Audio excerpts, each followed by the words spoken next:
Assalamualaikum warahmatullahi wabarakatuh. Halo sahabat pecinta catur semua, selamat datang kembali di channel Dr. Skak. Saya doakan Anda selalu sehat dan selalu meningkat dalam kemampuan catur Anda.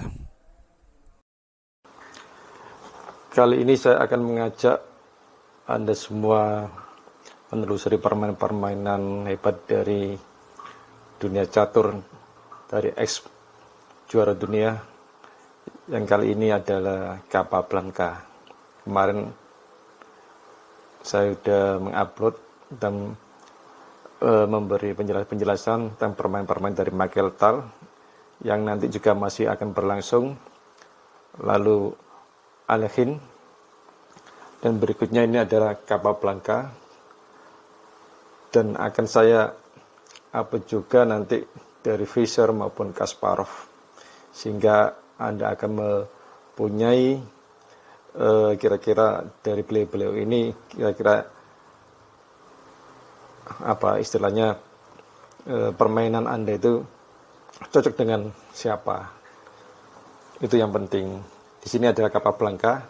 Di sini beliau ini punya bakat yang alami.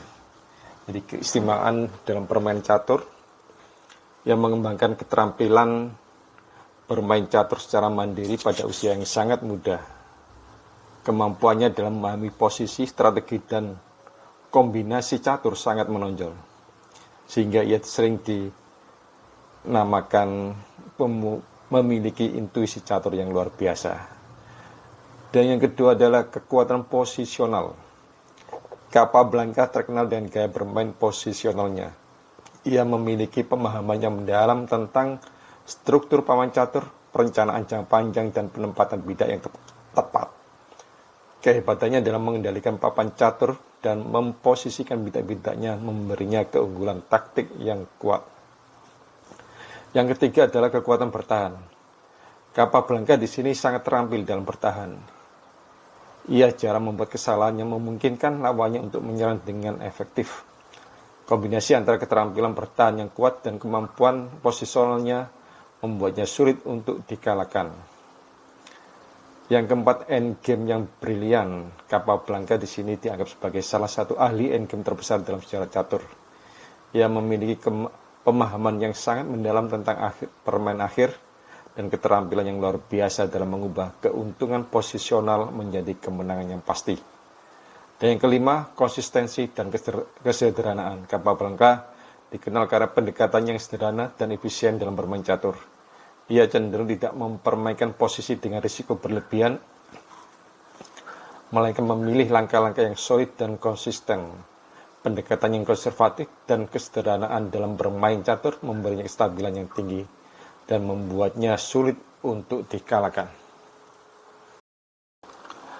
Baik, kita ikuti permainan Capablanca memegang buah putih, buah hitam, lawan Corzo yang pegang buah putih dalam kejuaraan Kuba di Havana tahun 1900 dengan pembukaan Gambit Wina.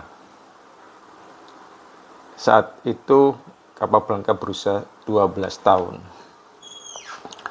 Permainan dibuka dengan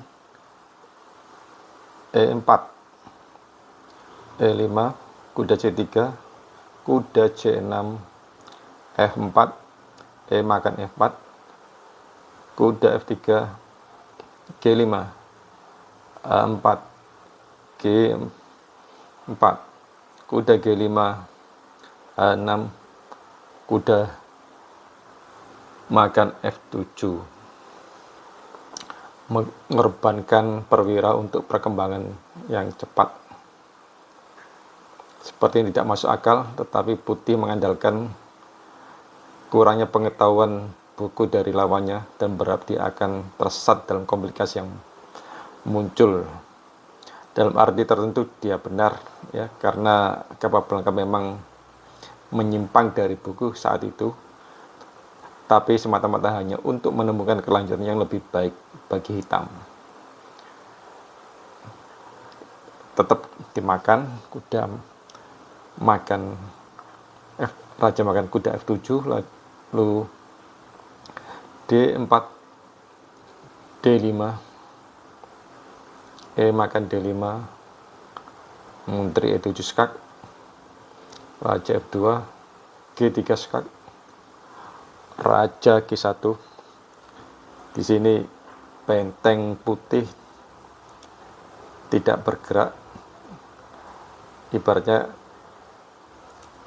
kalah perwira, meskipun dia menang perkemahan, tapi dengan tidak bergeraknya benteng, seolah-olah pengorbanan tadi kurang berarti. Lalu di sini kita melanjutkan, ya,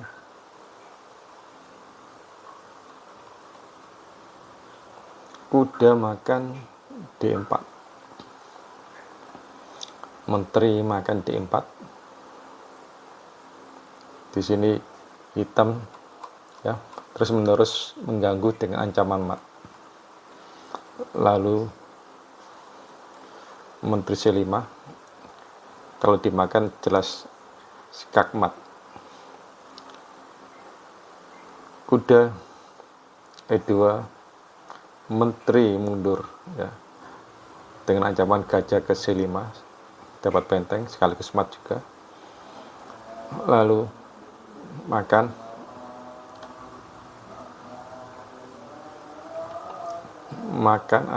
B6, lalu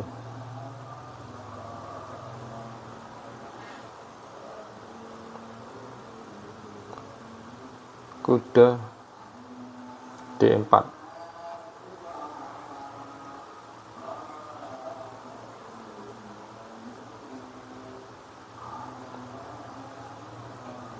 gajah C5, C3, benteng A4, ancaman benteng makan D4, gajah E2 agar supaya raja bisa keluar ke F1,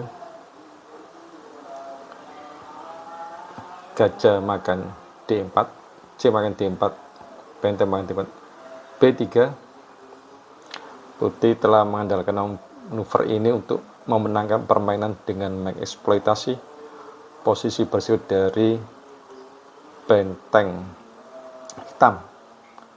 Segera menjadi jelas bahwa hitam telah melihat lebih jauh ke dalam posisi ini daripada putih, sehingga hitam melanjutkan dengan kuda F6, gajah B2, benteng D2, gajah H5 skak, dan langkah kejutan dari hitam adalah kuda makan H5. Dia mengorbankan bentengnya, bukan kualitas, ya. Gajah makan benteng di A1, lalu F3, G makan F3,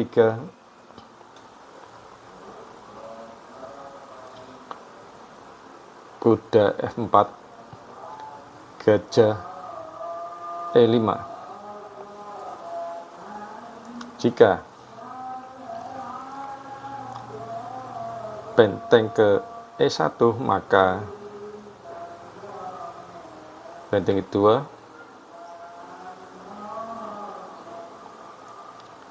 raja F1 skak balik, dan gajah A3 yang akan segera mengakhiri permainan daripada putih. Di sini kita lanjutkan. Setelah gajah E5,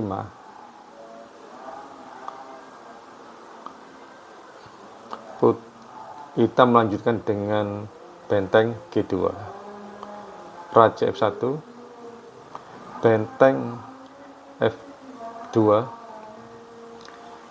raja ke E1. Kalau dia ke G1, maka skak mat nanti. Umpama ke sini jelas nggak mungkin karena kuda E3 skak mat. Makanya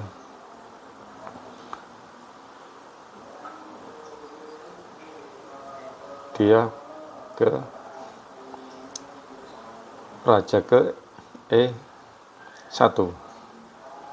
Dan di sini ada langkah kuda D3 dan gajah kena garpu oleh kuda, sekaligus mengakhiri permainan dari putih.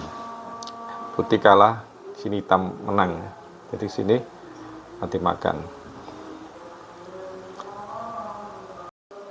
Terima kasih Anda telah menyaksikan channel saya dan sudah mempelajari dari beberapa permainan yang kali ini adalah permainan Capablanca. Kita lanjutkan insya Allah minggu depan dengan permainan Capablanca yang lain. Sekali lagi terima kasih, semoga Anda selalu sehat dan saya juga sehat sehingga bisa tetap mengupload dan memberi beberapa keilmuan tentang permainan catur sehingga Anda bisa bermain catur lebih bagus lagi ke depannya. Saya ucapkan Assalamualaikum warahmatullahi wabarakatuh.